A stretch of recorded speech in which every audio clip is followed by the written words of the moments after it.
Sentence de l'hérétique Pierrotier. Sermon du 9 avril 1310. Au nom de notre Seigneur Jésus-Christ, Amen. Nous, frère Bernard Guy et frère Geoffroy de Bliss, de l'ordre des prêcheurs, inquisiteurs de la perversité hérétique, délégués par le siège apostolique dans le royaume de France, Étienne de Port, chanoine de Bazas,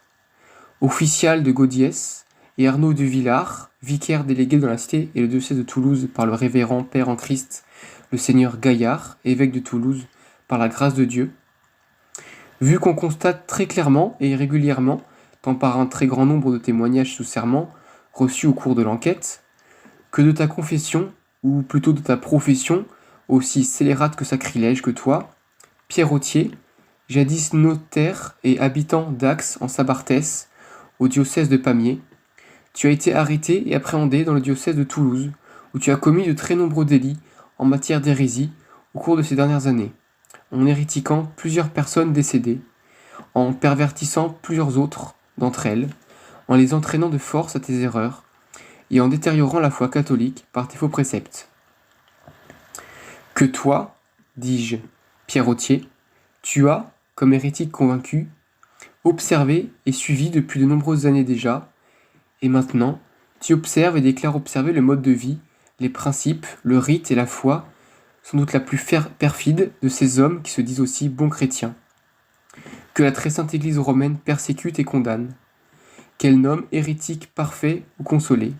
mais plus exactement désolé. Que toi, tu exposes, affirmes et déclares qu'il y a deux dieux et seigneurs, le bon et le mauvais, disant que la création de toutes les choses visibles et corporelles n'a pas été faite par Dieu le Père Céleste et par le Seigneur Jésus-Christ, mais par le diable et Satan, le mauvais Dieu, que tu dis être le Dieu de ce siècle, artisan et prince de ce monde. Tu inventes aussi deux églises, l'une bonne, que tu dis être ta secte, et l'église de Jésus-Christ, celle qui possède la foi, dans laquelle chacun est, sans laquelle personne ne peut parvenir au salut, mais que l'autre, la mauvaise, est l'église romaine, que tu affirmes avec impudence être la mère des fornications, la basilique du diable, et la synagogue de Satan, qui, en réalité, est la mère et la conseillère de tous les fidèles, et dont tu défigures audacieusement en les contrefaisant tous les degrés, ordres, décrets et statuts. Tu déclares que tous ceux qui suivent et adhèrent à sa foi sont indifféremment des hérétiques et des errants, et tu enseignes comme dogme que personne ne peut être sauvé dans la foi de l'Église romaine, aussi abominable qu'impie. Tu affirmes aussi, d'une bouche sacrilège, d'une manière aussi horrible qu'impie,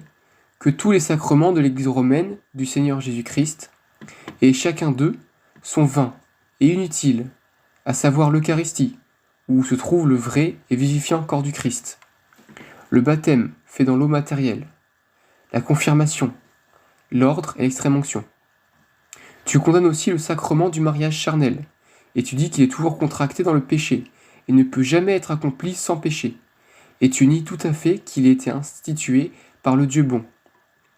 De même, tu proclames que l'incarnation du Seigneur Jésus-Christ, dans le sein de Marie, toujours vierge et sans fondement, jusqu'à l'irréel. Tu blasphèmes, d'une lèvre impie, la réalité du fait,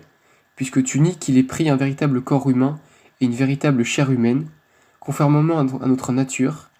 qu'il y ait réellement ressuscité sous cette forme, mais seulement en apparence, qu'il ait accompli les autres œuvres de notre salut, et de plus qu'il soit monté à la droite du Père. Tu soutiens aussi, et tu mens en disant que Marie, Sainte Mère de Dieu et du Seigneur Jésus-Christ, n'est pas et n'a pas été une femme de chair, mais tu forges de toutes pièces en imaginant, grâce à l'impiété et à la vanité de ton esprit,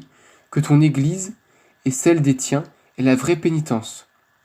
Et tu établis en doctrine que cette Église est la Vierge Marie dans les ténèbres.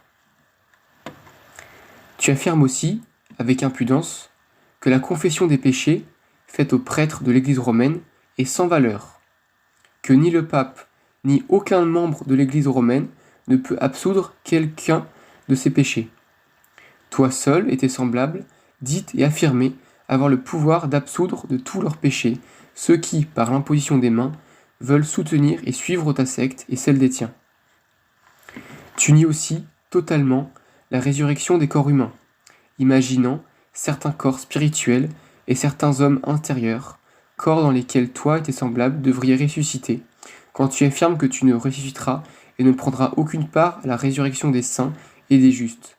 avec lesquels les impies ne ressusciteront pas lors du jugement dernier pour la gloire, mais pour le châtiment. Ces erreurs, et d'autres également, horreurs aussi abominables que criminelles, toi, l'hérétique Pierrotier, tu les as déclarées, comme nous l'avons entendu de ta bouche, avec effarement, et comme plusieurs autres personnes les ont entendues, maintes fois prononcées par toi-même, sans y renoncer, ni les abandonner.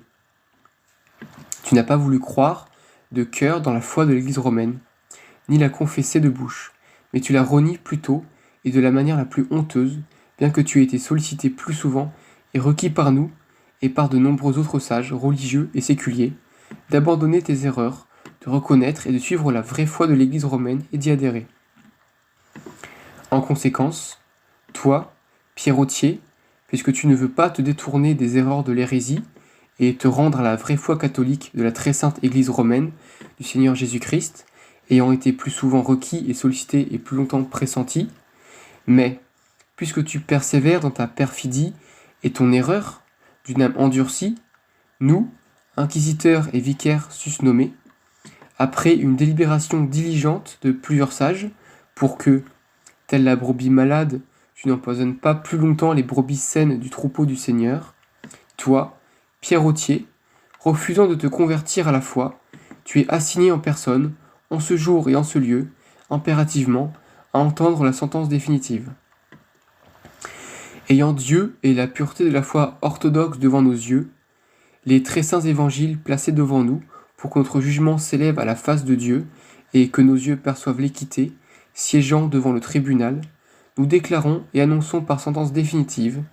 dans ces actes et avec eux, que tu es hérétique, et nous t'abandonnons, comme tel, à la cour séculière, avec cette réserve retenue que, si tu voulais te convertir et revenir à l'unité ecclésiastique, tu conserverais la vie sauve, éventualité où nous réservons plein et libre pouvoir de t'imposer, pour les délits commis en matière d'hérésie, peine et pénitence salutaire.